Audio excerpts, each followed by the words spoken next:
Welcome to the Indie Film Hustle Podcast, episode number 209. I don't pretend to know what I don't know. Socrates. Broadcasting from the back alley in Hollywood, it's the Indie Film Hustle Podcast, where we show you how to survive and thrive as an indie filmmaker in the jungles of the film biz. And here's your host, Alex Ferrari. Welcome, my Indie Film Hustlers, to another episode of the Indie Film Hustle Podcast. I am your humble host, Alex Ferrari. Today's episode is brought to you by Black Box. Black Box is a new platform and community for filmmakers that transforms them from being workers and people who work for others to being creators and owners of their own content and make passive income from the global marketplace. Black Box currently allows creators to upload stock footage once and get to many agencies, and then allows to share their passive income streams with other collaborators. It's quite revolutionary, and it's a great work-life hack for filmmakers and video creators. Think of it as a side hustle while you're getting your movies and your projects off the ground. For more information, visit blackbox.global. That's www.blackbox.global, and discover how you can start generating extra revenue for yourself. Today's show is also sponsored by Video Blocks. Guys, when I was shooting my show for Legendary Pictures, and I did that 96 pages in 4 days, I actually got into post, and we used a lot of stock footage, stock sounds, and even some graphics from Video Blocks. They are an amazing resource. With your membership, you are granted the rights to use that footage forever, in perpetuity, on any projects you want to. So if you want to try a 7-day free trial, and by the way, anything you download during those 7 days is yours to keep. And if you decide to stay, you get 84% off the yearly membership. It is well worth it, guys. Trust me, if you do a lot of production, it is something you really need. So just head over to videoblocks.com/hustle. Now, before we get into the show, guys, I want to wish you guys all a happy holidays, Merry Christmas, Happy Kwanzaa, Happy Hanukkah. Everything happy holidays, guys. It's been a great year so far. I got a few more surprises before the year is out. I have an epic New Year's Day inspirational podcast that with a very, very special guest that is going to get your 2018 off the ground. This I guarantee you. But today we have an amazing guest. I have director, filmmaker, entrepreneur Damian Lichtenstein. He is a director that I met on a panel I did on a film festival a few weeks ago. And I got to tell you, Damian blew my mind when he was sitting next to me, what he was, telling these kids that were in the audience. And, we were there to scare the hell out of him, and I think we did a good job. But Damian was just a wealth of information. He was so generous and kind, but yet harsh and real about his message. And I said, I got to have him on the show. And Damian's been directing for years in Hollywood, and he has been inside the Hollywood system, has worked with amazing people. He was also director of the cult classic 3,000 Miles to Graceland, starring Kevin Costner, Kurt Russell, and Christian Slater. It was such a fun movie, and I really wanted to talk to him about how he got a project like that off the ground, how he got, arguably at the time that he made this movie, Kevin Costner was one of the biggest movie stars in the world, and how he was able to get Kevin and Kurt Russell, these legendary actors, to work with him and get this project off the ground. So we do talk about that in this interview, and he really talks about the inner workings of Hollywood, the good, the bad, and the ugly. And we also talk about his new company, Futurism Entertainment, and the world of creative VR and all the cool stuff he's doing with that. And he also shadowed James Cameron on the set of Avatar for a little while. And there's some wise words that he talked about with James as well. So this is just a really information, knowledge bomb-packed episode. I'm so excited to bring it to you guys. So without any further ado, here is my conversation with Damian Lichtenstein. I'd like to welcome to the show Damian Lichtenstein. Thank you, man, so much for being on the show. I really appreciate it. It's my pleasure. I'm happy to be here. Yeah, we were doing that panel at that film festival a few weeks ago, and You were blowing my mind when you were sitting next to me. Some of the stuff that you were spouting out to the audience. I'm like, I have to have you on the show. You have to say these things to my audience. So I do again appreciate you dropping. Hopefully, going to be dropping some good knowledge bombs and some truth bombs on the Film Tribe. I'm all about truth bombs and knowledge bombs. On occasion, since I'm in Hollywood, I've been known to be completely full of it, so I'll do my best not to be. Okay. Thank you, man. So how did you get into business in the first place? Why did you want to get into this crazy business? It's a great question. There are multiple answers. I have always been fascinated by the frame.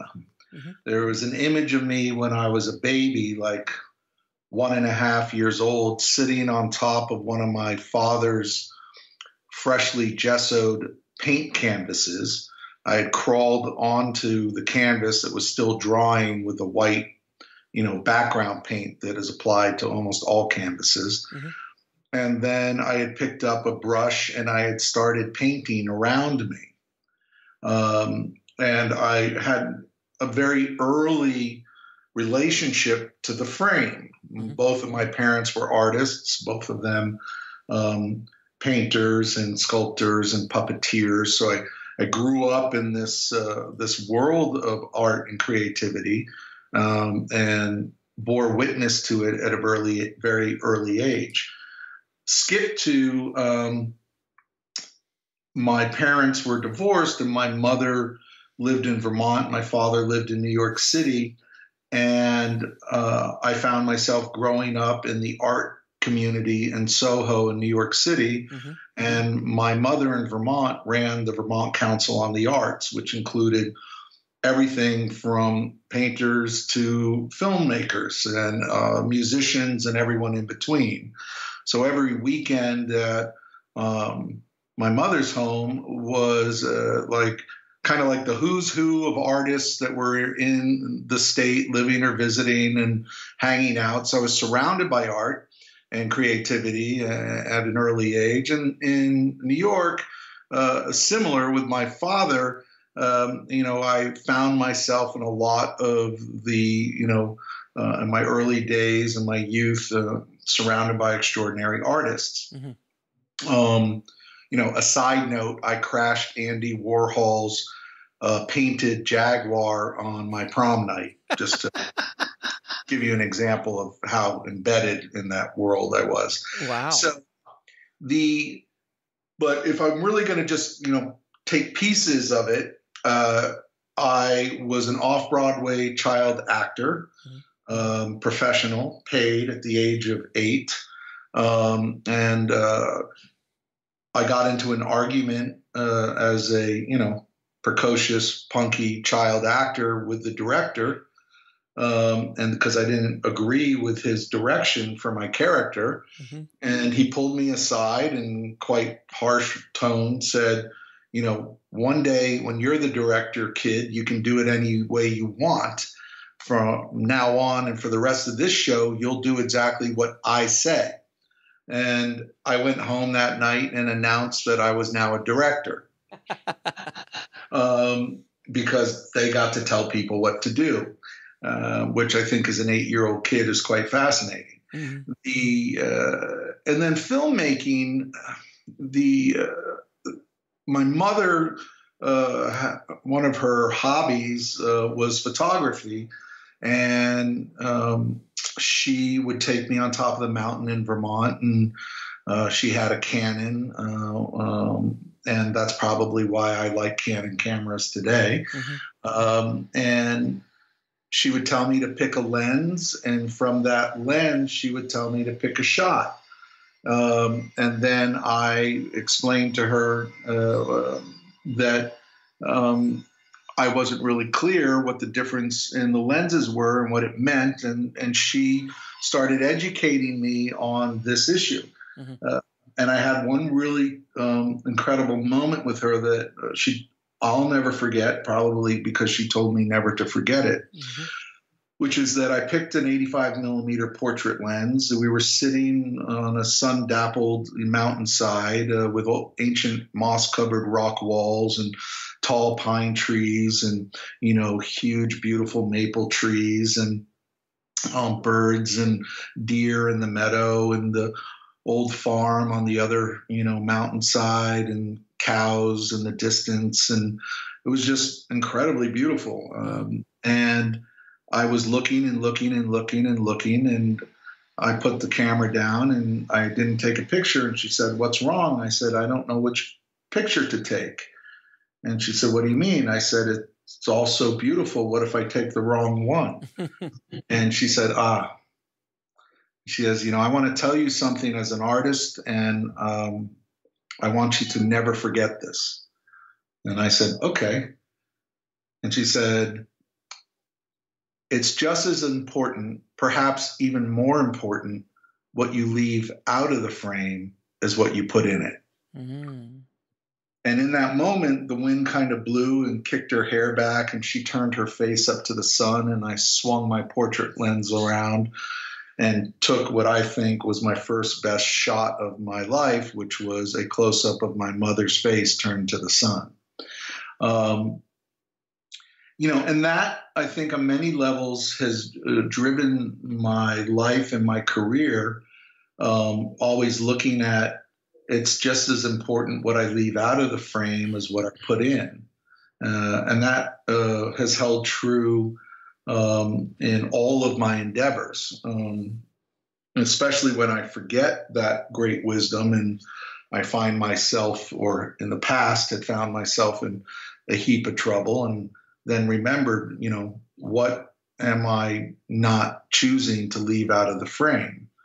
And in Hollywood and other places in life, that can mean a lot, right? Mm-hmm. What are you leaving out?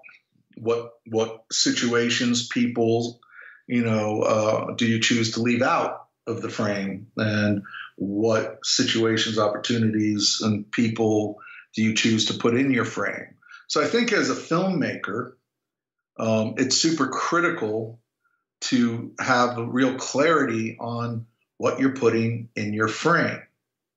Now, I was very fascinated with model building, and I built a lot of dioramas. That's like a, 2 feet square board, and on it like a French, hillside with a German tank coming through the stone wall, and, a P-51 Mustang on a little steel rod coming in, to shoot the tank, et cetera. Like, I really got into it. I mean, I would paint the little color of the eyes of the tank commander and the pilot, and I was really, really, really detailed. Mm-hmm. And then I would look at it for a while, and then when my mother or my stepfather weren't around, I remember this is Vermont, mm-hmm. so I would go to the gun closet and I would empty out, some shotgun shells of the gunpowder and tie it up in a little bag, put a fuse on it and light it and blow it up. Right. And several times my mother had to pick the chunks of shrapnel out of my face because I stood way too close to make sure I had a good image in my mind of what I just blew up. And when I built a really big diorama, my mom said to me, "Before you blow this up," I'm like, "What are you talking about? I'm not going to blow it up." But right, "Before you blow this up, I have a present for you. Wait till I get home." And she came home and she unwrapped a Bell & Howell Super 8 film camera. Nice. And she showed me how to use it and how to click that Super 8 cartridge in, and explained to me the process of a zoom lens, and showed me how I could stand 10, 15 feet away, have a friend of mine light the fuse and run away, and I could film it. And I did. And I watched that one film probably, I don't know, 200-300 times. I don't remember until the film literally shredded in the projector. And from that moment, if you cut to a year later, I've got like 8 farm kids, letting B-17s that are stuffed with cotton balls and lighter fluid on fishing line, flying through the trees, we've got a bunch of firecrackers lined up in front of a bunch of tanks and Sure. the fuses and light the plane, light the fuse. And back then I didn't understand that you could get separate shots. I just tried to get everything in one take. In a oneer. Got it. A oneer. Right. And that really began my filmmaking career because it was the fun thing to do. And, I had ready, accessible, talent and crews and kids and people that would do crazy stuff, And that's an awesome story. And you've been, the one thing I found so fascinating about you, and I can almost smell it and feel it off of you when I was sitting next to you and we had a chance to sit and talk later, is that you've been around the block a few times here in Hollywood, and you've seen shrapnel without question. And that's what I found fascinating about you, that you were one of these guys that have gone through the system, have been in the system, still work in the system, but yet you were still very giving and you were still very kind with your knowledge. Can you explain a little bit about your journeys? I know that's a very large question. Your journeys through Hollywood, and kind of like what are some of the things that filmmakers need to look out for, especially when they're starting to kind of walk into the Hollywood system, and if they're lucky enough to even walk in that door. But what are some things you got to kind of look out for, in your opinion? I think what you look out for can be, phrased into what should you as a independent filmmaker or a new filmmaker or even a seasoned one be looking for. The reality, I think the panel we were on was kind of like how to break into the business. We scared the hell out of them that day. I think we scared them good. And I remember saying, if you can think of anything else that you would rather do in the world than this, then go do that. No harm, no foul. Like, I'm being a filmmaker so that one day I can buy a fishing boat and live in the Bahamas and go fishing every day. Yeah, then go to the Bahamas and go to work for a fishing boat, work your way up through the system until one day your boss offers you the boat, and then one day you buy it from him, right? Go do that. Yes. Don't be a filmmaker. Right. There is this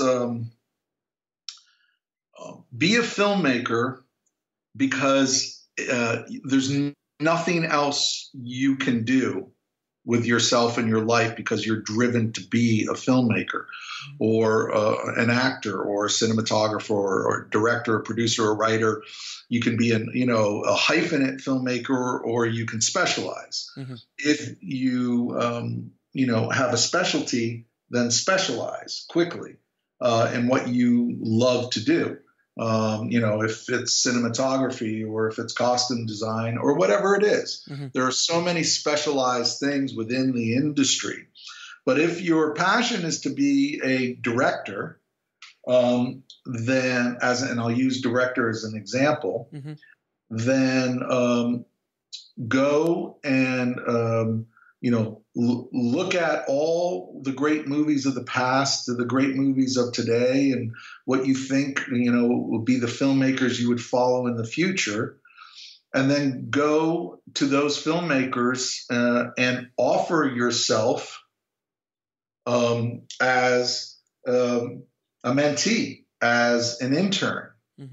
And while you're doing it, and I literally mean that, I don't want to take away from a university degree or a college education. I had mine, and I wouldn't give it back for anything. I think they're really important. Yet at the same token, if you're going to find yourself coming out of school owing $100,000 in debt and student loans, and discover that the world is not your oyster in this arena and not open to you, and that the kid that you rolled out of high school with, is now a senior executive at, the hotshot producer director's company that you wished you could get a foot in the door at, because he or she went and spent 4 years in the ditches, in the dirt, proving themselves. And this is kind of like, I don't know if it's time for the dojo analogy, but yeah, that was gonna be my next question, actually. Yeah, my example of that, and I know you brought it up to me again, was that you come to my studio, and I have a small studio. If I look out my office right now, there are 4 extremely competent people working, very hard on one project we've been developing for over 5 years. Mm-hmm. So when you walk in my door, it's great that you have a script. The likelihood of that script being something I'm interested in doing is pretty close to zero, mm-hmm. Even though I might get lucky, and you never know, and it might be the most brilliant thing ever written, and I can't believe that you brought it to me. But regardless of that, the people that are actively working in the business, the way I reference it for either professionals or newbies that come into my space, into my studio, is like a dojo. And what I specifically mean by that, kind of like, the Karate Kid with the wax on, wax off conversation. Mm-hmm. I actually spent,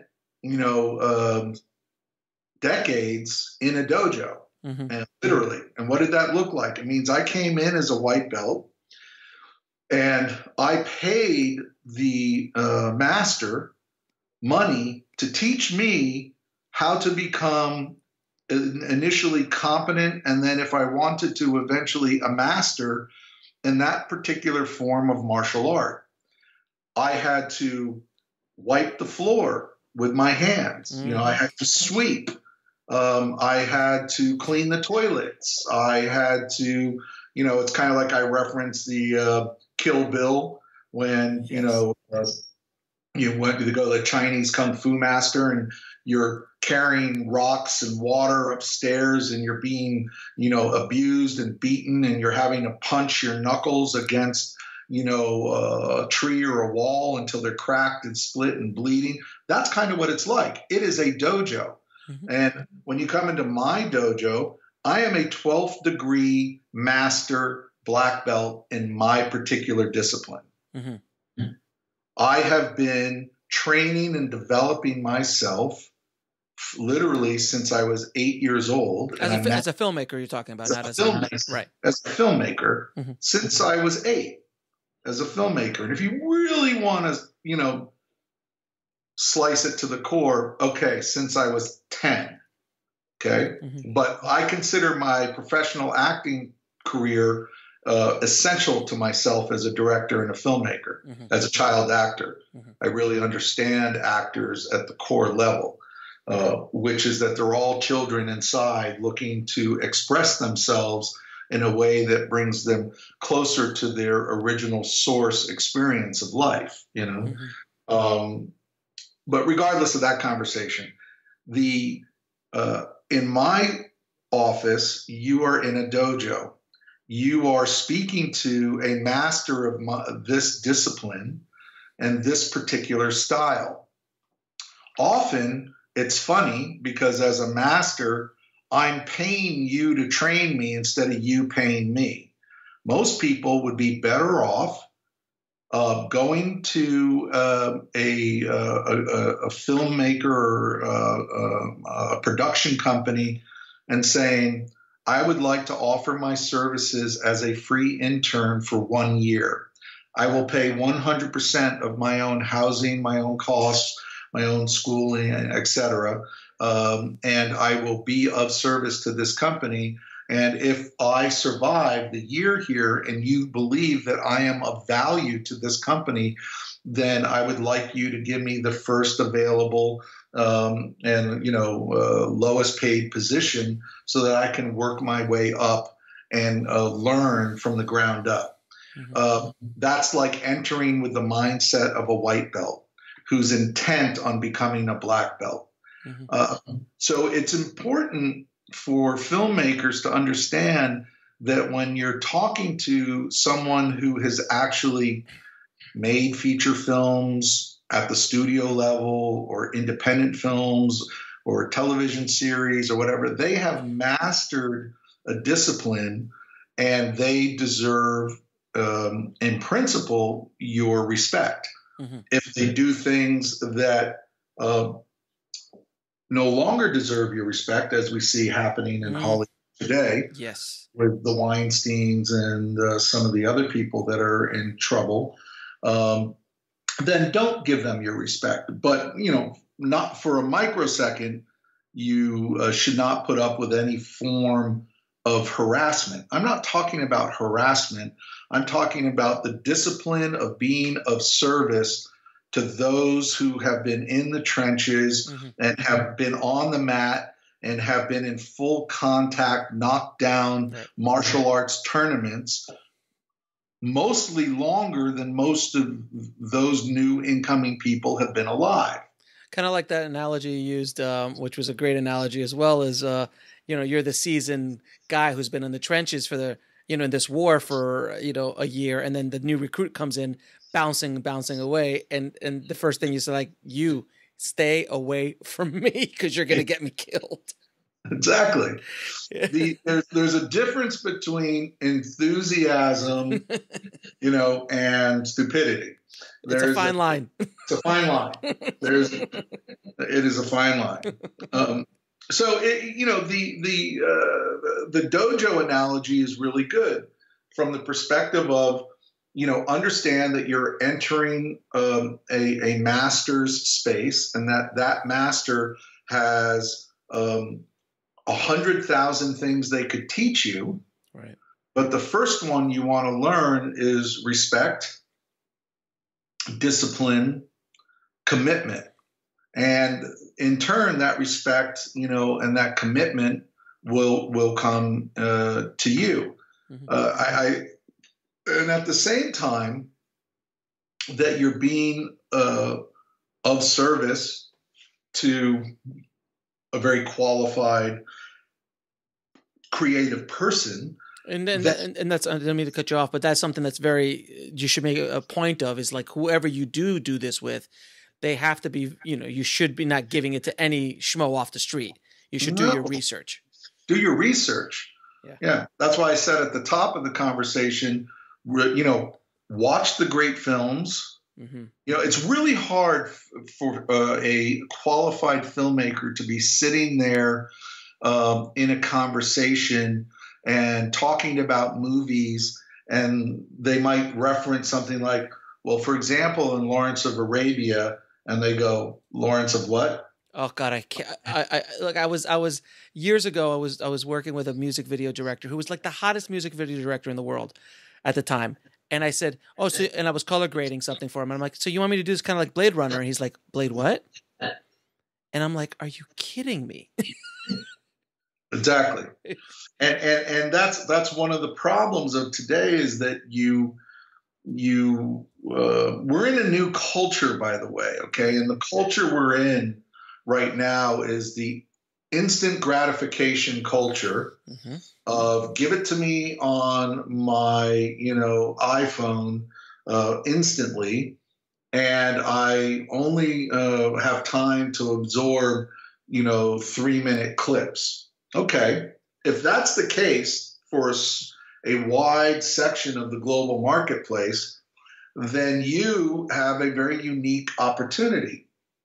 That unique opportunity is that, I'm not even talking about the iPhone 10 that's just come out, but you can take an iPhone, or you can take, any other camera phone, if you will, and you have enough sound and image quality on there to shoot a short 2-minute, 3-minute project today. Absolutely. And at the same token, if you want it to be more professional, with a laptop and $1,000 camera, you can get a camera that shoots 4K for $1,000 now. Yeah. So you can go out and you can shoot a 4K short film and cut it on your laptop and do music and sound effects and titling and basic color grading, et cetera, et cetera. You can do all that right now and then deliver that content. And by the way, there are a lot of people that are doing it. So the tools to creation have never been more accessible than ever before. That's why I used to lead a seminar called Shut the F Up and Shoot. Because,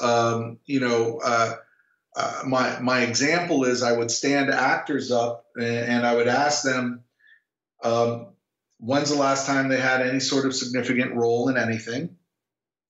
And then I would ask them, how many hours a week, then a month, then a year do you spend going to auditions? And there's nothing wrong with auditioning. It's a great learning tool. And how much gas money does it cost you? How much parking money does it cost you? How much food money does it cost you? Because 99.9% of the time, you have to park yourself, feed yourself, and drive yourself. And if you aggregate that time and that money, then I say to that actor, instead of having done all those auditions for 1 year, you could have shot an extraordinary short film. And if a group of you gang up and do it together, then you could shoot a feature. So I try to dive into for, filmmakers is, and people of all other ilk is, two things. What do you want to look out for? Well, look out for bullshit artists. Look out for people who specifically are doing nothing but using you to advance their agenda and have zero interest in you. Okay. It's that is something to look out for. Look out for, all and hopefully there'll be a shift, a change in Hollywood with what's going on right now, with all the misconduct allegations that are now coming to the surface. And look out for, having your creative heart or soul, abused in any way. Right. You're better off. Now, this is real critical, on the street advice. You're better off finding a great young attorney, becoming friends with that attorney, and having that attorney than you are with having an agent or a manager. The attorney is more important than the agent or the manager. I want to be very clear about that. Okay. The attorney, remember even on the panel when the other people were talking about, wow, if I'd had an attorney. Yeah, you're right. You're absolutely right. People always forget about the attorney because the agent and the manager get all the spotlight. Yeah, but they're not the ones that protect you. It's very, very rare that a agent or manager will protect you. I'm sorry to my agent and managing friends to say that, but very rare. Who's going to protect you in any contractual situation is your attorney. Right. Even if you go and make that little film I'm highly suggesting that you go out and make, you want to make sure that you paper that project.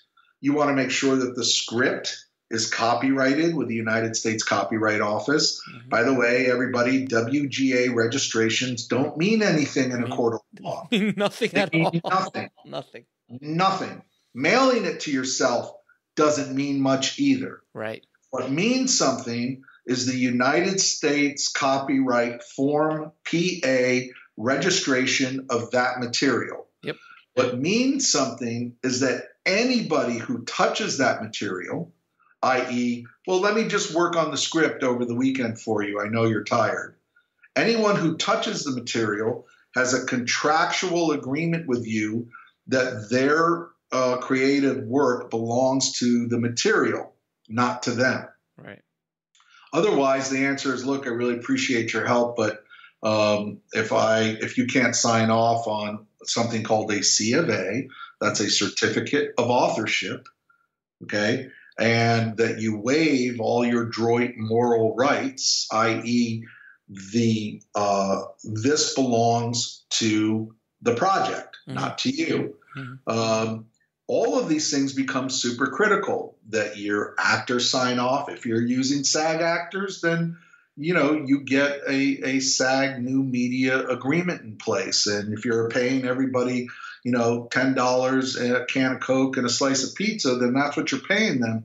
But you have everything in writing, because that little project you make hits it in any way, and suddenly you have an offer out of, not left field ever. It's out of the hard work that you as a filmmaker or a group of committed filmmakers created. And then Netflix comes along, or Apple or Amazon or any of the other people that are now becoming movie and television studios. Then if you don't have it buttoned up legally, then you're in trouble. Right. They won't touch it. They won't touch it. So this is like a critical thing. Yes, it's great to have agents and managers. They're nowhere near as critical as your friendly attorney. Now, you talked a little bit about mentoring and walking into the dojo as a white belt. You did mention that you happened to shadow James Cameron on Avatar. So can you please tell me what that was like? And I'm assuming you walked in as very much as a white belt in that scenario. I did. What happened is I'm in the Directors Guild of America, which I highly recommend. I would love. Trust me, I'm waiting for the moment to get in. And it is possible to get in. The Directors Guild wants you and other directors to come in.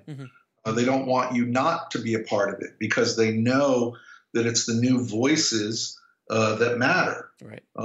That's why I'm on the board of New Filmmakers of LA, because we have to give back into the community of creators our knowledge, and et cetera. But it's also the same at the DGA. At the Directors Guild of America, I'm a co-founding member of the Leadership Council of the DGA. A lot of the Leadership Council work is in the political arena, literally meeting with, the biggest politicians in the United States, and discussing the issues that concern creative rights, intellectual property rights, filmmaking, runaway production, et cetera, et cetera. And it's a nonpartisan group formed of Republicans, Independents, Green Party, Democrats. But what we all have at core is that we're members of the Directors Guild, and we're committed to providing the structures at policy level that support filmmaking in the United States and abroad. So it's a weighty group, so that helped you get. I'm assuming. So the answer is that being a part of all of that, one of the things that happened was that Steven Spielberg and James Cameron, also Jeffrey Katzenberg at the time, came to talk to a large group of assembled directors about the necessity for everyone to learn how to create 3D films the right way, because if we do it the wrong way, it'll become a fad rather than a new form of art. Right. Like a resurgence of an old form into a new form, right. A la Avatar. And I stood up and I said, look, that's really, really easy. No offense, Jim, for you, and Stephen for you, and Jeffrey for you to sit there and say that to us. But you're James Cameron and Steven Spielberg. Most of us sitting in the audience are just figuring out how to pay our rent or our mortgage, and put our kids through school, or, the alimony bill, so to speak. It's like we have to be trained and educated by you as the masters in this, because we're all white belts. That's what I said. You're black belts. We're white belts. Right. And then Jim said, well, then why don't you come to school and learn? And and I'm sure everybody in there was like, why didn't I stand up? Yes.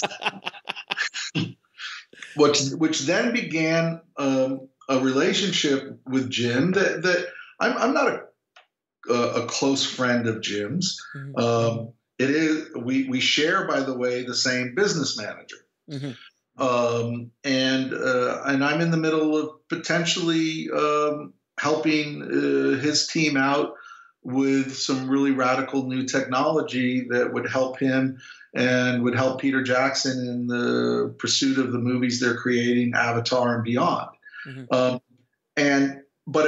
That is years later, right? This is Sure. almost a decade later. Right. But if I hadn't done that, if I hadn't stood up and I hadn't said, look, I'll be a white belt in your school, and I hadn't gone and literally, you have to strip away all your ego, all your knowledge, all what you think you know, Mm-hmm. and stand not in the shadow, but in the light of a master who's at the forefront of creating, Mm-hmm. which is what I had the honor and the privilege to do with Jim. So how was that experience? Because he was literally creating the technology as he was shooting, almost, wasn't he? The Avatar. He was, and what happened, I think, it's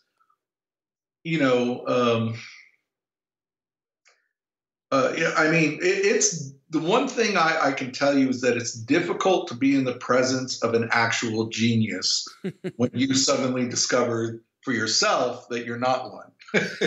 You know what? Russell Carpenter, who was on the show as well, he said the exact same thing about Jim after Titanic and True Lies. Yeah, I mean, that's what you're dealing with Jim. The man is operating on another level, so multiple levels. You're playing single board chess, and he's playing holographic chess with 20 levels, Right. and remembers every single chess move he made on every board instantaneously. Right. It's an extraordinary thing to watch. Now, I think what really happened for me was I had a sudden, they call it a sea change or a shift, Mm-hmm.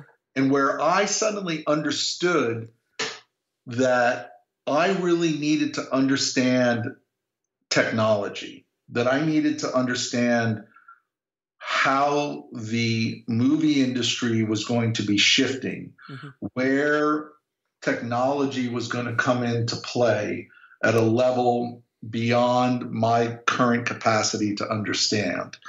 I had to look at what were the problems being faced by filmmakers when Jim was making Avatar, Mm-hmm. and what were the problems I was experiencing as a filmmaker with new technology. And at the same time, as all that was happening, I was also looking at, in the world of entertainment, where are the biggest gains? Where's the most money being made? Where, and I started getting a lot of those answers were pretty easy to understand. Mm-hmm. And, for me, it was like, you have to understand that everything is shifting towards AI, artificial intelligence, and quantum computing. Mm-hmm. I better start understanding a little bit about AI and quantum computing. We have 3D. I better start understanding a little bit about 3D. Digital camera systems, and then you really discover, for anyone that makes films and really deals with post-production, Mm-hmm. you understand that rendering is probably one of the biggest issues. Yep. So rendering technologies, and where was all that shifting? And then also, again, where were the biggest gains being made financially? And they weren't in movies. It was in gaming, Yep. video gaming specifically. So then, and Jim was making a video game of Avatar, and I was putting together a big 3D action movie, and I decided I wanted to make a video game out of it, and I wanted to do a 3D video game. And then you suddenly understand you're not just rendering a second camera eye, it's more like you're rendering 4 separate eyes at the same time. Mm-hmm. So all of these things started culminating in shifting my perspective into something of, I would say I'm as much a futurist now Mm-hmm. as I am a filmmaker. And this all came about purely because you shadowed James Cameron on the set of Avatar for a handful of days. Correct. And you told me on the set on your last day, I think you said, when you told Jim, "Hey, I've got to go, Jim. I'd stay here forever, but I got to go make a living." What was the best advice you received from James? If you can recap that for everybody. We broke for lunch, and he and I sat down alone. The whole crew was out there, and he really he said some really great and empowering things to me. Mm-hmm. But what I said was, okay, great. With everything that I've seen, I'm learning that I can interpolate with everything that's going on. And, knowing that I have to get back to, my creative life, and you've got a huge endeavor in front of you. What is your single greatest piece of parting advice? Mm-hmm. And he said, well, I'm going to answer your question with another question, Damian. But first, I think I'll start with a statement. And what he said was, which felt good, even though I don't know that's true. Mm-hmm. But he said, you're as good a filmmaker as any of us. You're a filmmaker. He goes, what I need to ask you is, since Lucas discovered his, for all intents and purposes, Steven, and he meant Spielberg, discovered his. Peter, who's really his partner on the Avatar shows, Peter Jackson, mm-hmm. Peter certainly had discovered his. And even with all my success, I finally discovered mine. Mm-hmm. The question is, what's yours? And what is those things that he was saying that he found? What his vision was for himself as a filmmaker for his life. For Lucas, it was Star Wars, mm-hmm. right? As an example. Right. For Cameron, it's Avatar. Yep. What's yours? And I looked him right in the eye and quite sheepishly and maybe intelligently said, Jim, I have no fucking idea. And he looked at me and nodded his head, and he said, when you figure that out, when you discover for yourself what yours is, then everything else you need to do will be self-evident. That's amazing advice. And we chatted about some other things, and then he got up and, did his thing. Tossed his plate out and was walking back to set, and I was standing watching him go, and then he stopped and he turned and he looked at me and he said, and one more fucking thing. I said, yeah. He goes, make sure it's a love story. And then he kept walking. That's brilliant. That's because you know what? And I think in all of his movies, he has some sort of love story in them. Every one. Every single one, from Aliens to Abyss to everyone, True Lies to Terminators, they all have a form of a love story. Avatar, all of them. Wow. They all revolve around the essential need of a human being to fall in love, or to be loved, or to rediscover that who they really are at the core of their being is love. So that's an enormously powerful message that he imparts into pretty much everything he does. And he's done pretty well with those. He really has. He has not done bad. Not bad at all, right? Now, you directed a movie that I'm a big fan of, 3,000 Miles to Graceland.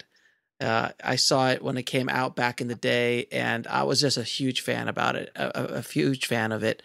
And I wanted you to talk a little bit about, because I remember when it came out, and it was a big hoopla at the time. It starred Kevin Costner and Kurt Russell, Christian Slater. And at the time, you know, I think Kevin was still at the peak of his powers at that point, if I'm not mistaken. How? And it still is in other ways. Oh, absolutely. I'm a huge Kevin Costner fan, but you know, there was that peak where he could get anything greenlit just by walking in the room. That's correct. How can you discuss a little bit about the process of putting together a studio project like that? Because you're the producer and a director on it as well. And I know you've done, prior to getting it going, you had done other feature films and directed other features to get to that point. But how do you put a project like that together so the audience understands? Well, I'm going to tell you what Kevin said to me. He said, if you come to me and you want to produce one of my movies, then you better have either won a few Academy Awards as a producer, or you have to have a series of movies that have grossed, you know, $100 million plus in a row. Mm-hmm.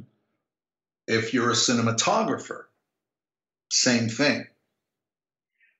You need to have had some Academy Awards, or, you know, had big movies that have been very successful and obviously brilliant at what you do. And he kind of went down a list of all of the different primary crew positions and his thoughts. Then he said, however, if you have a script and I think that script is great, and especially if I want to make that script, then I don't care where you came from, what awards you have, what you ever have done or have never done. If that story is a story I want to be a part of, or a story I want to tell, then we've got something to talk about. And so it comes down to a couple things. It comes down to, one, having a great piece of material that other people make their own. Mm-hmm. Okay. And this, we'll come back to this, but I want you to remind me to talk before we're done about the understanding of being a filmmaker means you learn how to let go and let everyone else own what you're committed to doing. Got it. But that's really what it came down to. Now, we 3,000 Miles to Graceland got made for one reason and one reason only, other than that we had a great story to tell, was that Kevin Costner said, I want to make that story. And that's why. Of course. He greenlit it. He greenlit it. But by getting to Kevin Costner, okay, it's a pretty fascinating story how I ended up, you know, at his home, having dinner, talking, and then being invited back again and again. And then I think it was on the fourth dinner that he said, you know, I hear that you have a really cool idea for a movie. Would you pitch it to me sometime? So wait a minute, but you were meeting with Kevin Costner about, like, how did you get those dinners prior to? It wasn't about this movie. It was about something else? It was about the movie, but it was about something else. Okay. And this is, again, where kind of understanding the importance of certain things early in life and why they matter. And again, it's very much in the current lexicon of what's going on in Hollywood today. So back in New York City, when I was in-house director at Sony Music Studios, and I was one of the top music video directors in the world for a period of time. You know, look, I had a great time. I had, like, you know, 25 girls on the payroll for dancing that you could always turn to for, dance videos and things like that. There was like, it was a lot of fun, and everyone was a different time. Different time, and everyone was having a great time. But, I hired an assistant for two reasons. She was super smart and extremely beautiful. Mm-hmm. And that assistant is still today extraordinarily intelligent. She's a doctor, by the way. When I told you she was brilliant, she's a doctor today of Chinese medicine. Brilliant woman, Sharon. And Sharon is especially back then, was the kind of girl that every guy dreamed of having as his girlfriend. Okay. I don't know how else to say it. Sure. That's that simple. And I'll never forget one night we were editing a crisscross music video in the bowels of Sony. It was like 3 a.m, and she came into the edit studio really upset and leaned over the table, and I watched her hair kind of cascade past her face with the light from the monitors kind of making it look like it was stop motion as it filtered through. And sure. I even had that moment of literally thinking, God, that girl is so beautiful. Right. But she was really upset. And I said, let me guess, I just had a big fight with your boyfriend. She's like, what, are you psychic?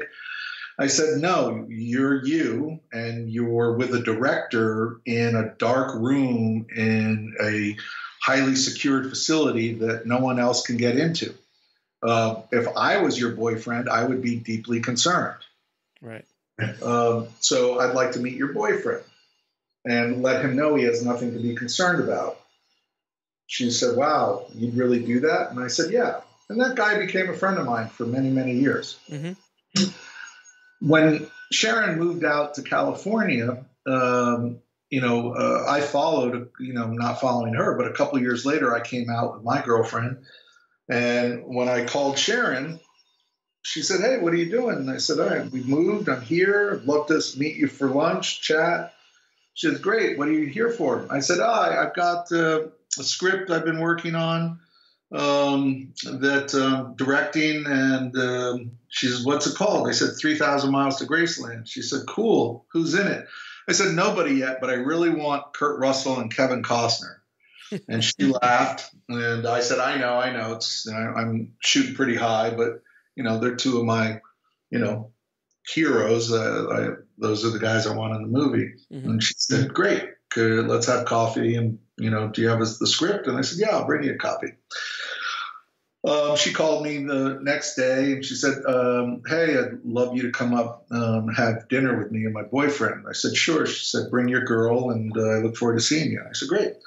And a couple of days later, we drove up into the hills and drove up to a nice house and walked into the kitchen. She said, honey, my friends are here. I said, all right. And out walked Kevin Costner. Oh, you got to be kidding me. Yeah. God. Now I'm going to tell you something interesting. Yeah. Two things. And again, that's why I think it's so important, the environment of the day. And look, I've been good. I don't think I've been perfect my whole life. I'm sure I've made mistakes, but, sure. Kevin said two critical things to me. Three things. He said, it's really interesting. You're here in my home. You've watched movies in my theater, and you've held my golden statues in your hand. I know you're a filmmaker, and I know that, you have a project, and I'm really impressed by the fact that you never once brought your project up to me, that you were interested in who I was as a human being, not just a movie star. I said, yeah, you're not just a movie star. You're an Academy Award-winning filmmaker, Kevin. And he said, well, I just want you to know I appreciate that. And I said, yeah, thank you. I appreciate you having me over to your home. The next thing that he said that mattered was he said we were actually sitting alone. I remember it very well in his really cool kind of jungly hot tub, just talking about filmmaking and about the great filmmakers that we loved from the past. And then he turned to me quite directly and he said, my girlfriend told me that, you're the only guy that she'd ever worked with who didn't try to sleep with her. Right. And I said, well, she's brilliant. I have a lot of respect for her. And, quite frankly, that's not what I hired her for. Right. I hired her to, bring her intelligence and her skill set to helping, me push my life and my career along. Mm-hmm. I said, well, I just want you to know that, as her boyfriend, I know that always impressed her and it impresses me. That's rare. And I said, well, thank you. And then the third thing he said that mattered after I pitched my project to him is he looked at me and he said, you know what? I said, what? He goes, that's literally the best pitch I've ever heard in my life. And if I ever made a movie like that, I wouldn't play the hero. I'd play the bad guy. When you have the script, let me read it. I said, I have the script in the trunk of my car. Of course you do. I'm surprised you didn't have a waterproof version of it in your pants somewhere. Exactly. And I gave it to him, and and the rest is history. Now, the thing to understand there that I think is missing on a lot of people that want to get into the business mm-hmm. is that they're so focused on themselves that they forget to listen. Mm-hmm. It's like being in a conversation with someone who's completely uninterested in what you're saying. They're just thinking about the next best thing they can say. Right. Or it's about that person who at the party, which, by the way, my wife has accused me of being on occasion. So mm-hmm. I just let everybody know I've been that guy, apparently. Mm-hmm. Such an arrogant bore that the only thing, he or she dominates the entire conversation with their stories about their stuff and is quite frankly uninterested in anybody else's story or in anyone else at all because narcissism is ruling the day mm-hmm. And personal, grandiosity rather than a level of humility and understanding of human beings. And look, sometimes you have to be the person talking and trying to make a difference. Right. And I think that it's we're at a really, really critical time in creativity where we need not just the established, but the upcoming and new voices to, tell important stories about humanity and about the planet and about the animals and about the universe and consciousness and spirituality and love, and to really get the depth of the gift that they have inside of them and figure out a way to express those gifts without being complete dominating assholes to everybody else. Right. Amen. Amen. Now, when you worked on 3,000 Miles to Graceland, I'm assuming this is the first time you worked with arguably legends, Kurt Russell, Kevin Costner.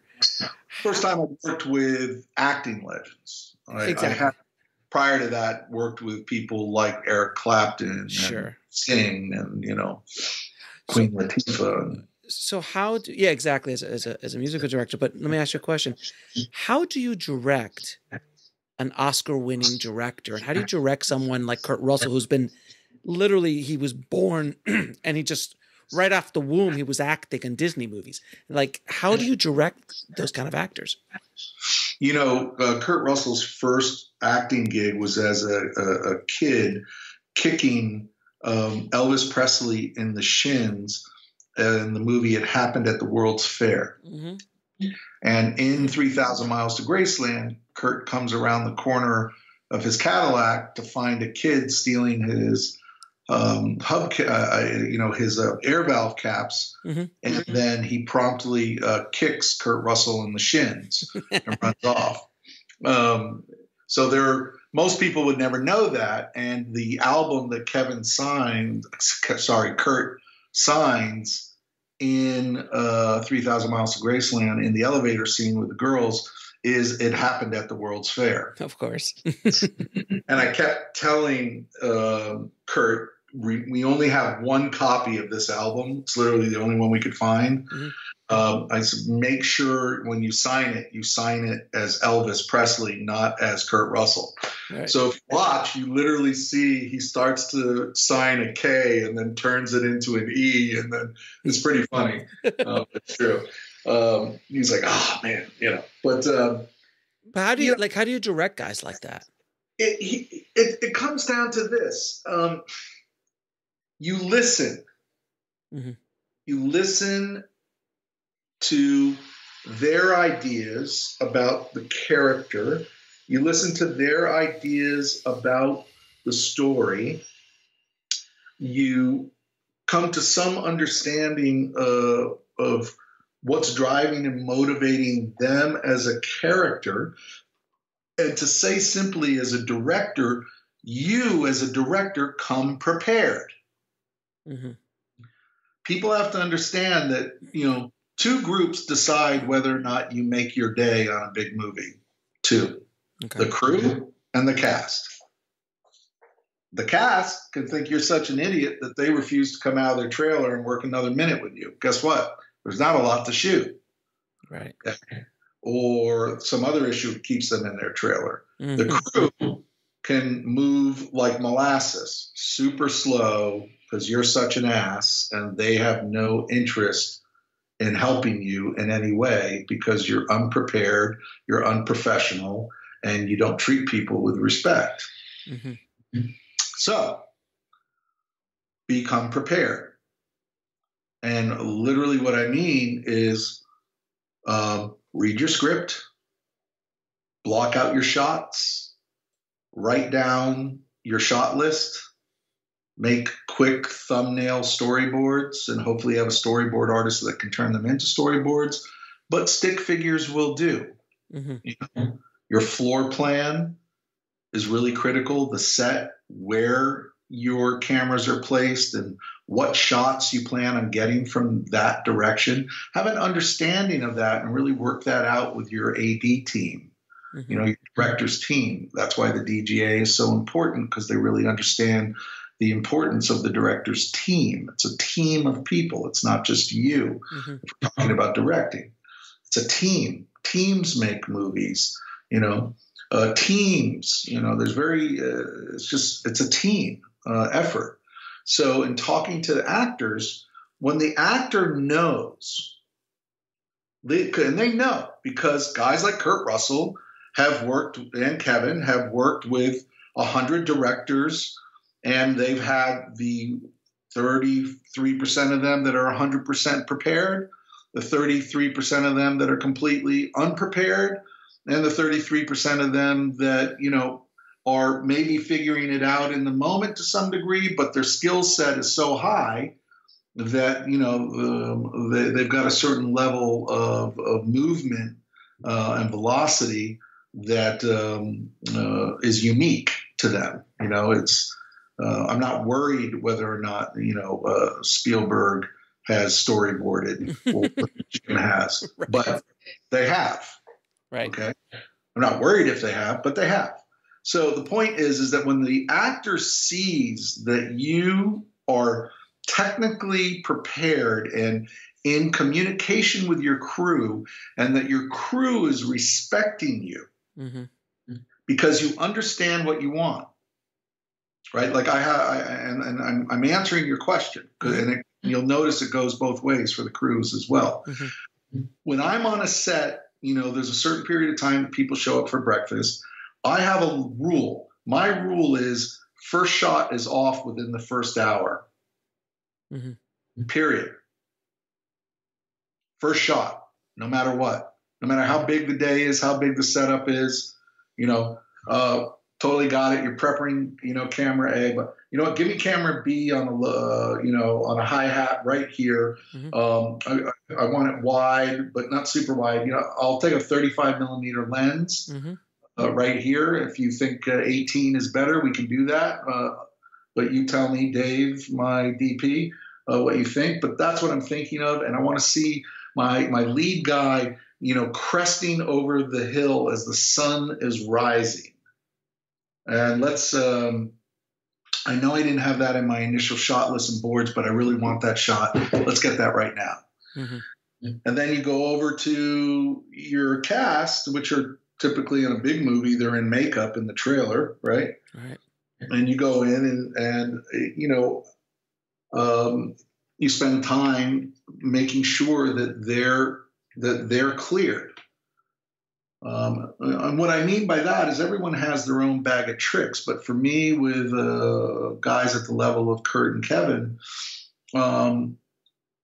my thing is to check in with them. I call it clearing the way for the day. Okay. I.e., it's helpful for me to know that you got into a huge fight with your wife this morning on the phone, or your girlfriend, or it's helpful for me to know that your high school best friend just died in a car wreck. It's helpful for me to know that you're leaving the set to go to a funeral. It's just, I need to know, regardless of how much of a professional you are, what is influencing your state of mind. And how do you do that when you check in? Do you actually ask them, how are you doing today? Ask. Huh? Yeah, I actually ask. Okay. It's kind of like my wife will ask me, how my day was, and sometimes I'll just grunt out an answer, but often I'll go into a little bit of a dissertation of the day and blah, blah, blah. And then I'll get up and go do something. And then she'll be like, you didn't ask me how my day is. Not once, you didn't ask. I was like, wow, sorry, honey. And I come back and I say, not, just like, I apologize for that. And I actually really want to know how your day was. So literally checking in with the other human being, rather than just like, when's it going to be out of makeup? Good. You got those lines memorized? Yeah. All right, cool. So remember, today you're the happy guy and walking out, right? Actors are taught by coaches and acting teachers. They're trained to be prepared to get nothing from a director. Right. They literally call it doing your own work, right? Like, I try to have had meaningful conversations with them before. We try to understand what's motivating them, what's going on, where they're at in the process. If they're upset with me, I try to clear that upset out of the way so it doesn't influence the day. An example would be, you just check in, what's going on, what space are they in, great, and then, hey, in any way, and it just depends. It's more of a knowing. Like, it's not like you lead every conversation with, "Are you pissed off with me about something?" Or, Right. But you might go like, "Hey, is there anything you've been really wanting to tell me, or something? I feel like I missed something and I didn't hear something you're trying to communicate to me." And they might be like, "Well, yeah, actually, yesterday you promised me at the end of the day that I'd get to run that scene the way I wanted to, and then your line producer came in and pulled the plug, but I never got to do it the way I really felt it needed to be done." Right. Now I'm a big boy enough to know I can't go back to that location, but I still feel like that's a critical thing that has to be in this show. So, and I was like, well, you know what? First of all, let me apologize for that. I did say that. And I have this idea for the shot of you walking out of the sun, the hi-hat, as you crest over, the hill and you're coming down. And I really believe that, that idea you had, we could work into that shot in this way. What do you think? Hey, you know what? That would really work. If you pushed into the close-up on me, And I turned and I said, well, Sally, you told me I'd be back one day, and I guess you were right, and I wasn't, because I'm coming home. And that would do it.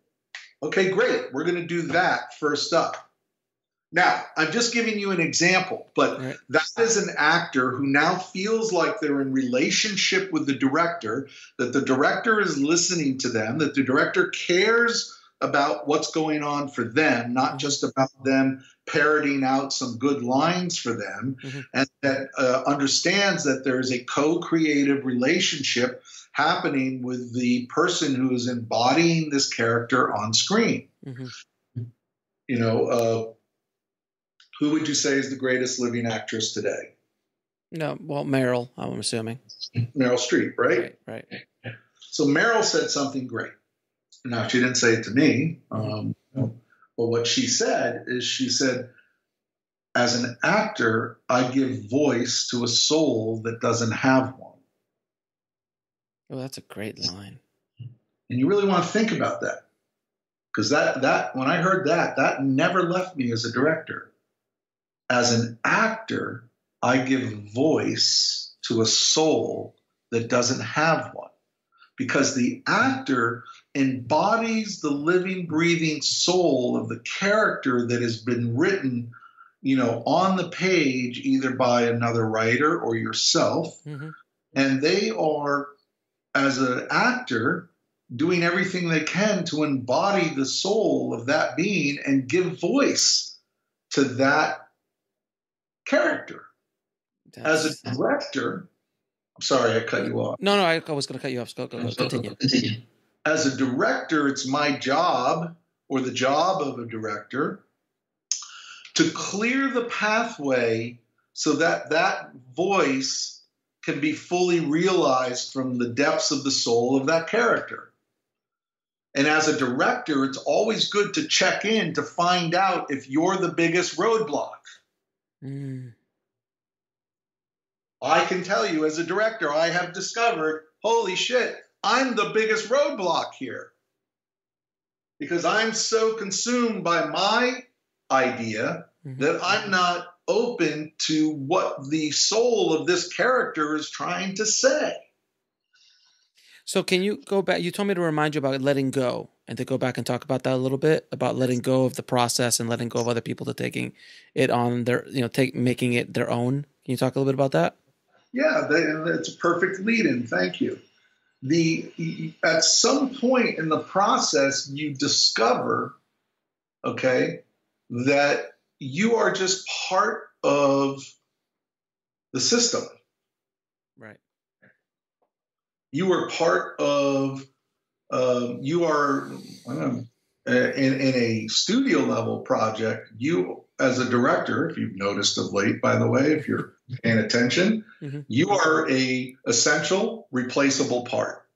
Exactly. Okay. And when you understand that you are an essential, therefore you need to be operating like, you know, a wheel on a race car is essential.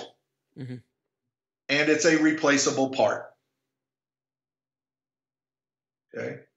So you want to be aware of that when you move into a larger project, you are an essential but replaceable part.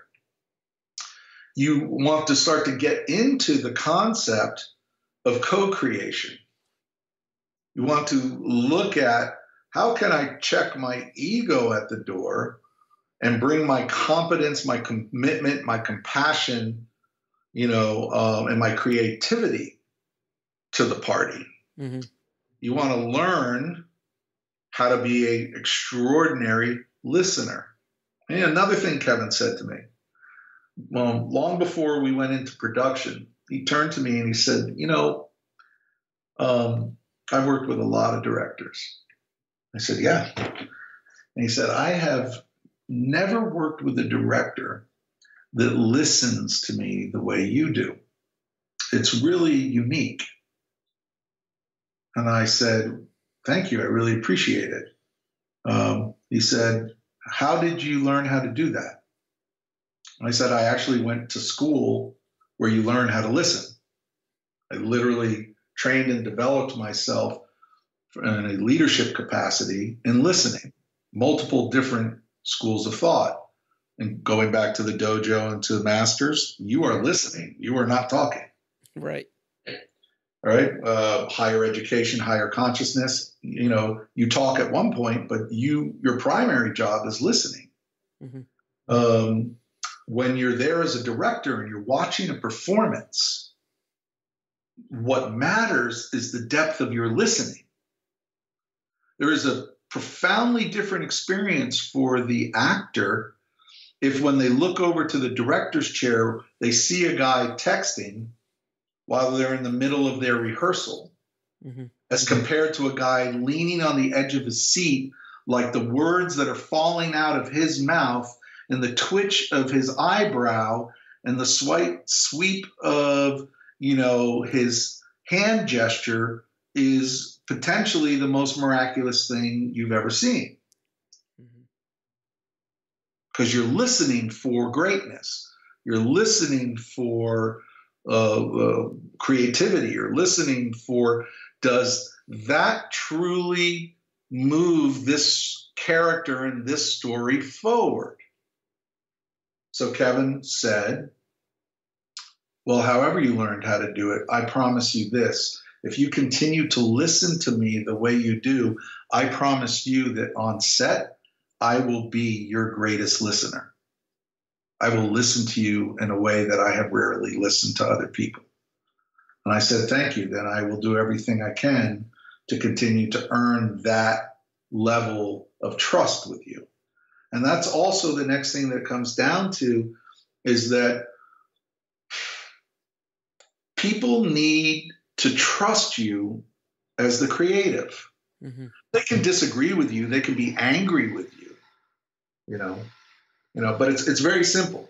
If you say, I'm going to show up on set 7 a.m. and meet you there tomorrow to go over shots to your DP, and you say that 5 days in a row, and all 5 days in a row, you don't show up until 11 a.m. because, we're on a split schedule and call is until 12. And look, I'm busy, dude. I got shit to do.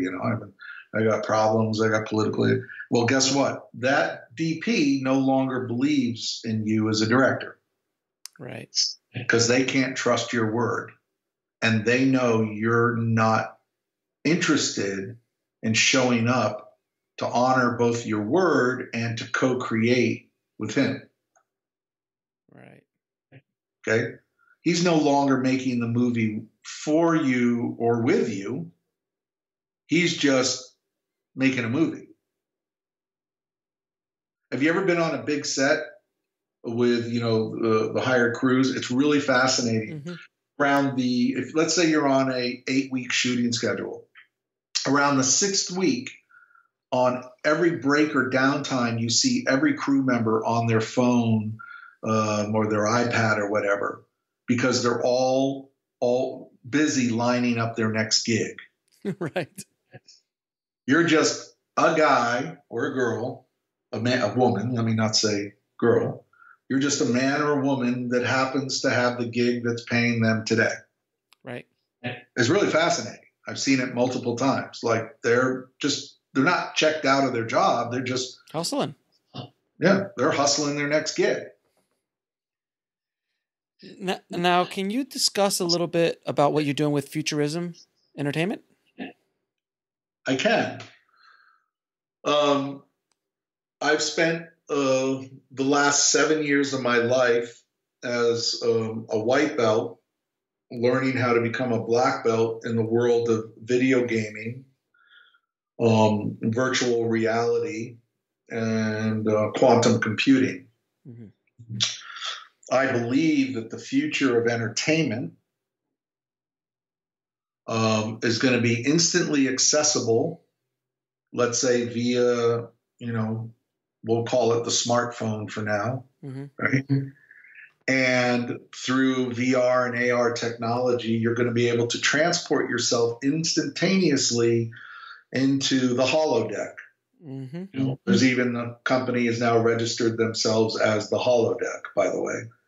where your avatar of yourself will be photorealistically, if you choose to play in that world, or you could be a Pokemon character, if that's your choice, will be transported into that universe. You know, you could be like Avatar. You are now on the planet Pandora, and you are now a Navi, or you're a soldier, or you're a winged giant. I forget the name of their birds. Oh yeah, I forgot them too. Yeah, but yeah, that you get to become a part of the story that you're watching. You're in it. You're experiencing it. We're moving out of what I could call third-party experiential experiences, observable experiences. You're sitting in a theater and you're getting the communal experience of sitting with other people watching a story unfold. Now you're in the story, and your communal experience may be the 100 or 1 million other people that are in that story with you. Clicking in globally, all being run by advanced artificial intelligence coming from the mind of a creator, like a Cameron, Spielberg. But it's all focusing into an entire new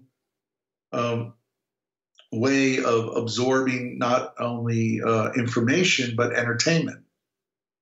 And it's still the Wild West, and people are still figuring everything out, from VR to AR to MR, mixed reality, augmented reality, virtual reality.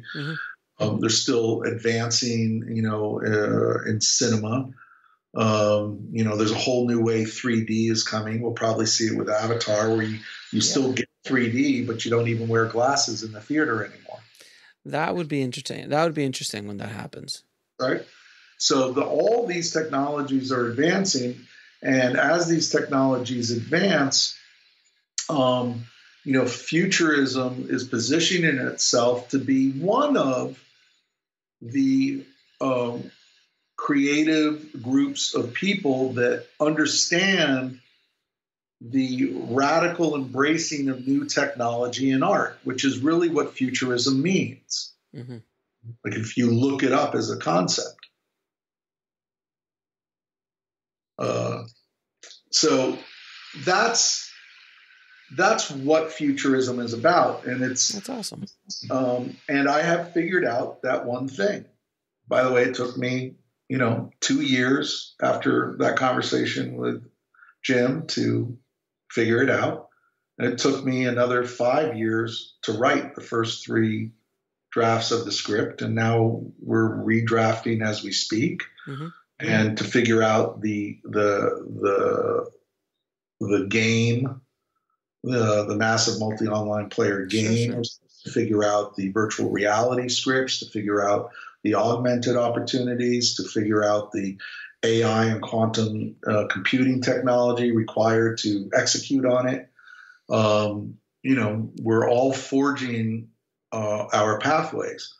But at the heart of it, if you ask me what I like to do, I like to put a regular 2D camera on my shoulder and take some material that I've written or someone else has written and get out there with some actors and create some magic on screen. That's awesome. Now, I have a few last questions. If you have some time to ask all my questions, really rapid fire, if you don't mind. Sure. What advice would you give a filmmaker wanting to break into the business today? Go make a movie.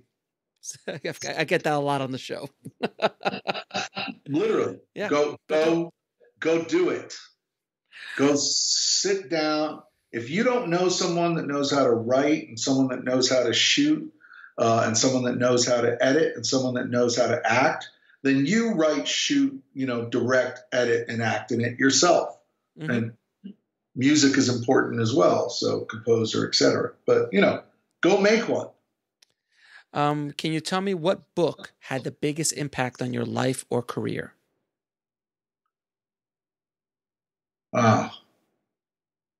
What book had the biggest impact on my life or career? That's a loaded question. I'm reading books all the time. I figured. I think the one that had the biggest impact on my life and career is the one that I co-wrote myself. Okay. And I mean that from the perspective of who I had to discover I was. And by the way, I didn't like what I found out about myself. And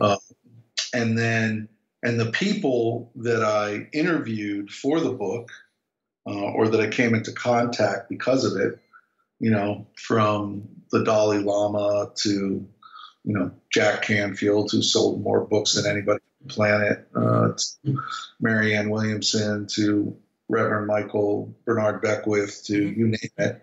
You know, the book's called Discover the Gift. That book and the documentary that went with it probably had one of the biggest impacts on me because I actually had to make it. With that said,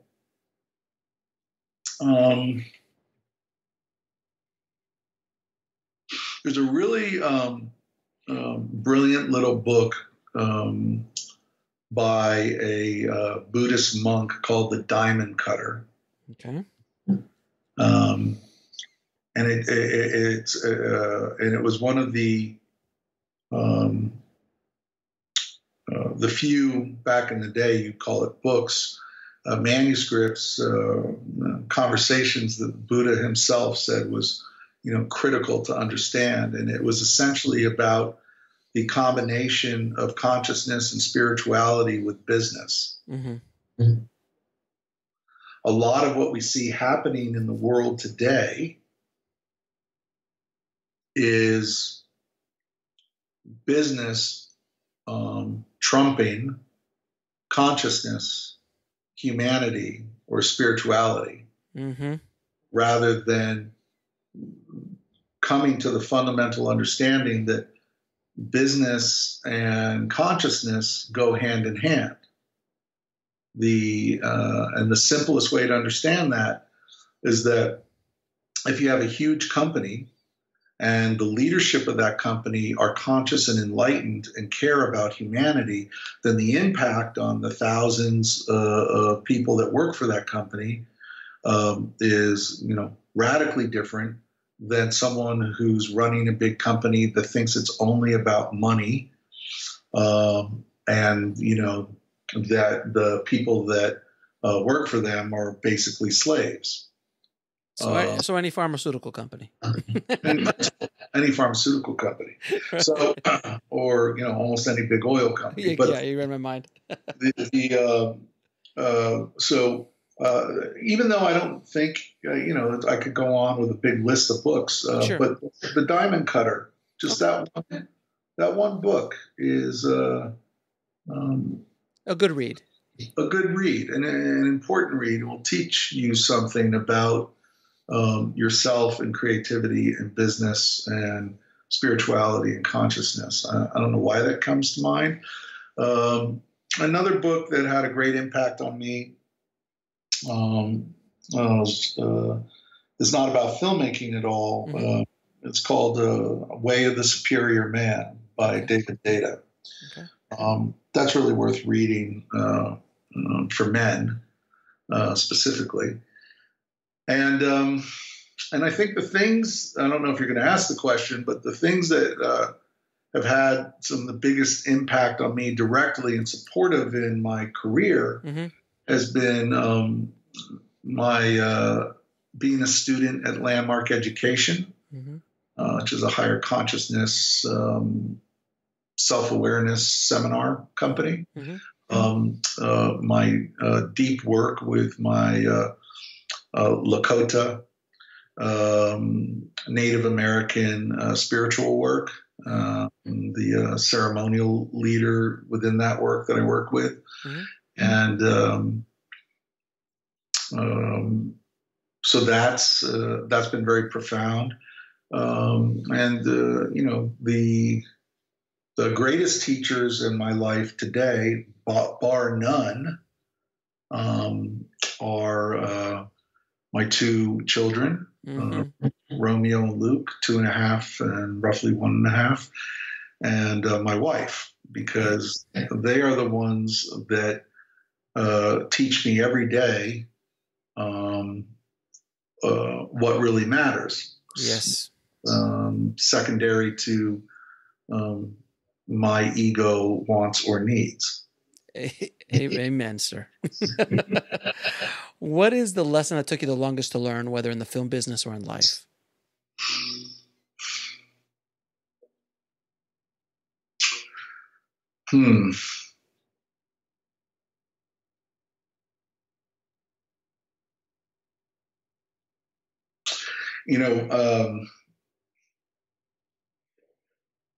I was sitting up at a house right underneath the Hollywood sign. I mean, literally right under the sign. Just, you can't get much closer. Sure.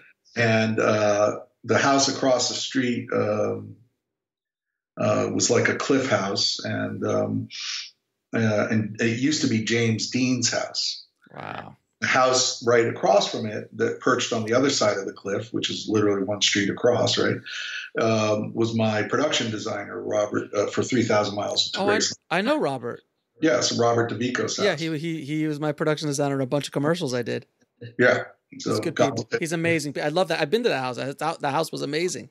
Yeah, incredible house, right? And he moved, by the way. He's in Europe now, right? In Spain, right? In Spain. He couldn't take America anymore and what was happening, and didn't want to raise his twin daughters here, and left. Yep. And by the way, that's a lot of what's been happening. Is some of the greatest, most creative people have literally been saying, "I'm done," and literally leave to go live the life they dream of living. Sure. And he's doing that. But so I was at Robert's house, and a art director that was a friend of his, who's a Vietnam vet, and had been shot and had killed people in combat. Was an older gentleman, and he saw me sitting there in a really deep, mopey, upset mood. And I just had another big movie that I'd spent like 2 years developing and prepping, have the financing pulled right before, a week before we went into production. Of course. And so now my creative life was upside down, my financial life was upside down, and I really felt like my career was over. And he said, "What's wrong, Damian?" And I said, "Well, you know what? I'm at that point in my life where I'm pretty clear it's all over." And he goes, "Well, what do you mean all over?" I said, "It's done. I might as well just jump off the cliff. It's done." And he's like, "Well, short of jumping off the cliff, what are you really upset about?" And he goes, and I said, "Well, that even with all my things that you would have thought would have catapulted my career, and it's taking so long. It's just taking so long." And he looked at me, and he had this like leather pouch on his belt, and he had like the studded leather jacket and long hair and black Harley, and he looked at me, and he quietly pulled out his little tobacco pouch and rolled himself a cigarette, and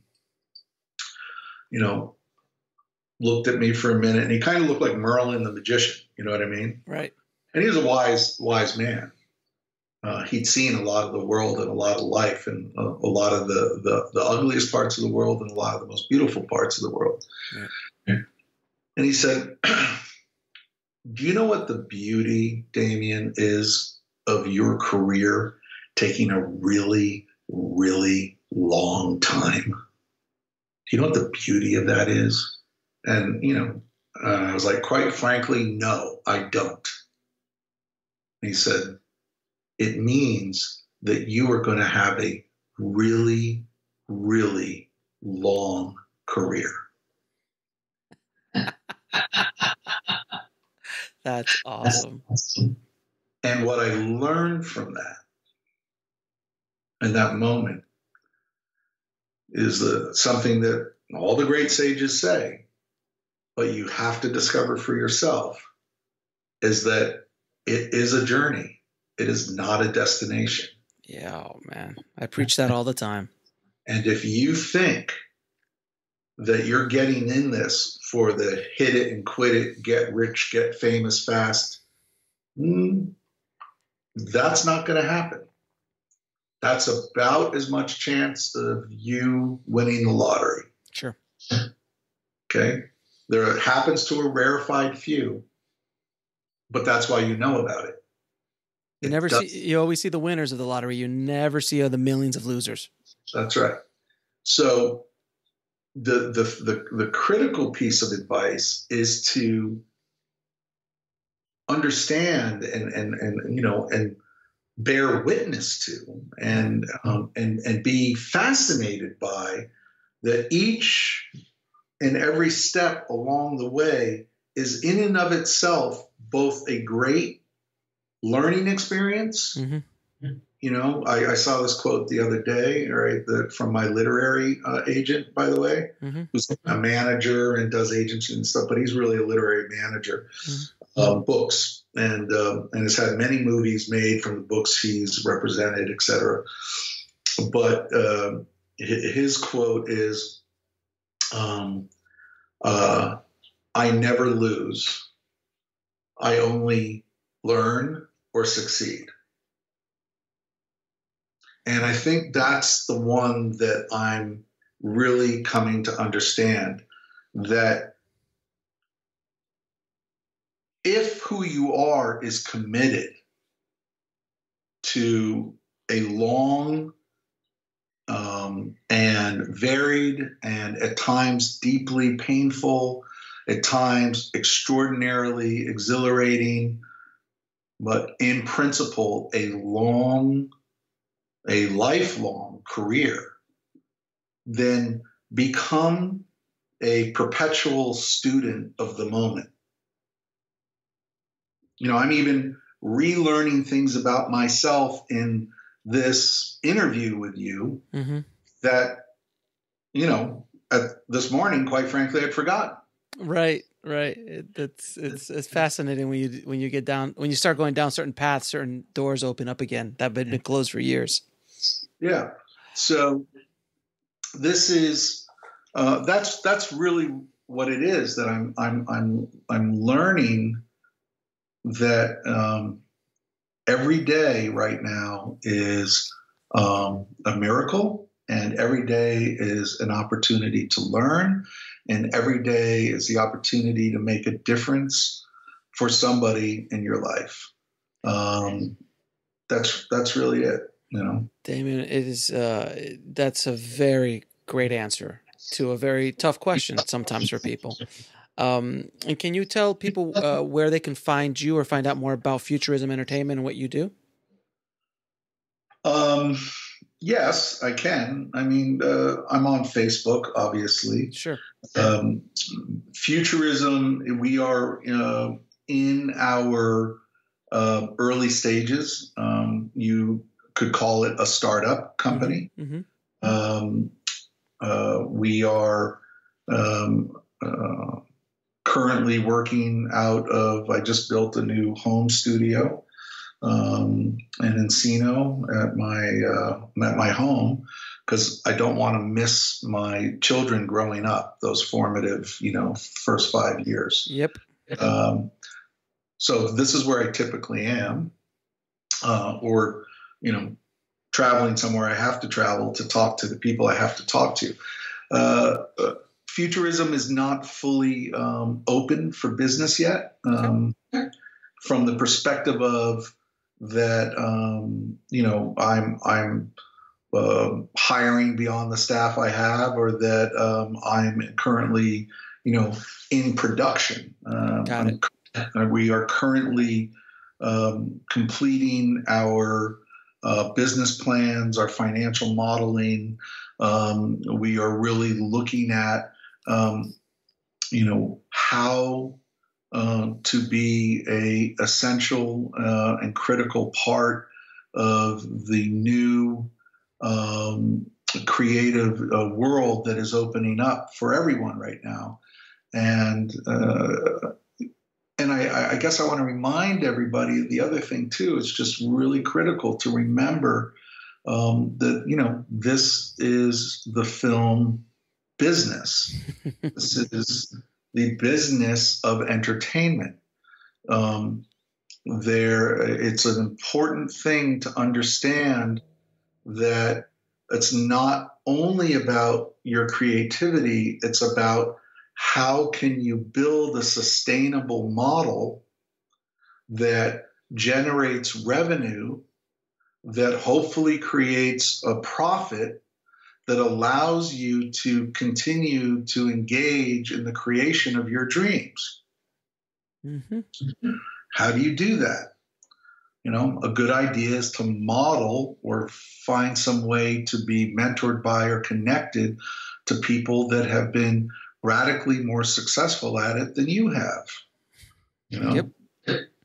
Absolutely. Now, this has been an epic interview, Damian, without question. Thank you so much for, I know you're a busy guy, and taking all this time out to share your knowledge and experience with the tribe. So I really, really appreciate it. It's my pleasure. And I will promise that if we ever do this again, I'll have a good microphone set up. So I sound rich and boomy instead of hollow and echoey. Not a problem at all. And it has been my pleasure being a white belt in this conversation. So thank you so much, my friend. Thank you. I look forward to seeing you. I want to thank again Damian for taking the time to come on the show. He dropped some major knowledge bombs and just a wealth of experience, and I knew he would from meeting him and talking with him that day. And I hope you guys got a lot out of it because some of the stuff that Damian talked about in this episode, you will not learn unless you go through the hard way. And in a small way, I hope this podcast helps you guys trying to avoid a lot of mistakes that my guests have made and I have made and people I've talked to have made. So hopefully this helped you. And again, Damian, thank you so much for taking the time to talk to the tribe. Now, if you want links to anything we talked about in this episode, just head over to indiefilmhustle.com/209. And Merry Christmas. Happy holidays. I've got some presents to go wrap. As always, keep that hustle going. Keep that dream alive. And I'll talk to you soon. Thanks for listening to the Indie Film Hustle podcast at indiefilmhustle.com. That's INDIEFILMHUSTLE.com.